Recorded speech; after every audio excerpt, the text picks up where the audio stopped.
All right, so here we are on chapter 5, and we're hitting the second section now. So we're going to read Romans 8:28, and I'm still in Matthew, so let me get over to the right section, and that would be really helpful. Okay, Romans 8, verse 28 says, "And we know that God causes everything to work together for the good of those who love God and are called according to his purpose for them." And then verse 12, or chapter 12, verse 16, I believe she said. Yes, verse 16. All right. "Live in harmony with each other. Don't be too proud to enjoy the company of ordinary people. And don't think you know it all." We all fall into that trap at times. All right, let's go ahead and read this chapter together, or this section of the chapter together more accurately. "All things work for good.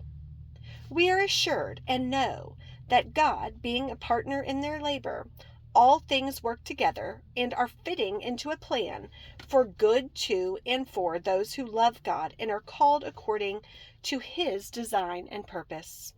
Romans 8:28.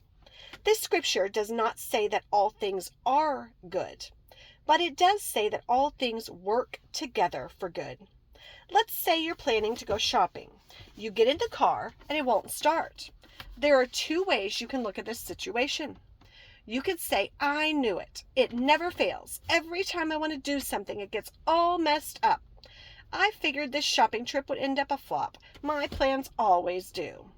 Or you can say, "Well, I wanted to go shopping, but it looks like I can't go right now. I'll go later when the car is fixed. In the meantime, I believe this change in plans is going to work out for my good. There is probably some reason I need to be at home today, so I'm going to enjoy my time there." In Romans 12:16, the Apostle Paul tells us to readily adjust ourselves to people and things. The idea is that we must learn to become the kind of person who plans things, but who doesn't fall apart if that plan doesn't work out. And if you are ADHD like me, then you probably know very well the temptation to get incredibly frustrated when things don't go according to plan. I have a very limited number of reasons why I'm okay with something not going according to plan.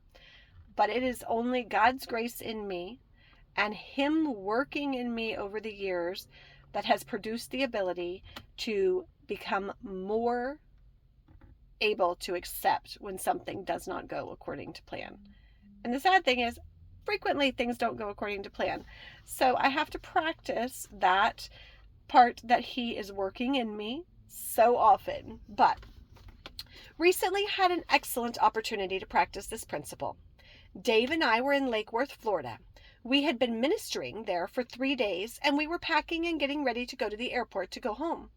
I had planned to wear slacks and a blouse with flat shoes, so I could be comfortable during the return trip. I started getting dressed and couldn't find my slacks. We looked all over the place and finally found them in the bottom of the closet. They had slipped off the hanger and were terribly wrinkled. We take a portable clothes steamer with us, and I tried to steam out the wrinkles. I put on the outfit and saw that it was just not going to look right. My only other choice was a dress and high heels. I could feel my emotions getting upset with the situation. You see, anytime we don't get what we want, our feelings will rise up and try to get us into self-pity and a negative attitude. I recognized immediately that I had a choice to make. I could be irritable because things hadn't worked out the way I wanted them to, or I could adjust myself to the situation and go ahead and enjoy the trip home. Even a person who is really positive won't have everything work out the way he would like it to all the time.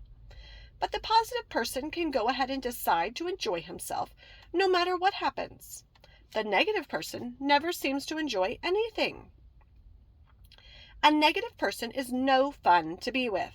He brings a gloomy overcast to every project. There is a heaviness about him. He is a complainer, a murderer, and a fault finder. I was like, wait a second, that doesn't sound right. Why would he be a murderer? Because he is not a murderer. Sorry about that, guys. A negative person is no fun to be with. He brings a gloomy overcast to every project. There is a heaviness about him. He is a complainer, a murmurer, and a fault finder. No matter how many good things are going on, he always seems to spot the one thing that could be a potential problem. When I was in my days of extreme negativism, I could walk into someone's home that had been newly decorated, and rather than seeing and commenting on all the lovely surroundings, I would spot a corner of wallpaper that was loose or a smudge on the window. I am so glad Jesus has set me free to enjoy the good things in life. I am free to believe that with faith and hope in Him, the bad things can be turned around for good. If you are a negative person, don't feel condemned. Condemnation is negative. And we just learned about condemnation in yesterday's sermon at DC. I'm sharing these things so you can recognize your problem with being negative and begin to trust God to restore you, not to get you to become negative about your negativism. The pathway to freedom begins when we face the problems without making excuses for it. I'm sure that if you are a negative person, there is a reason for it. There always is. But remember, as a Christian, according to the Bible, you are a new person now. Does the Bible say that all things are good? Obviously, we know it does not. That verse is often mistranslated or misquoted, and people will say, "Oh, well, everything is great because you're a Christian." Oh man, if we've been a Christian more than 5 minutes, we know that that is simply not the case. So the Bible does not say that all things are good, but it does say that they will work together for good.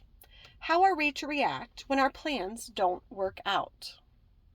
That's when we're to trust God, and we are to lean into Him and say, Lord, I don't get this. This is not the way I had it planned.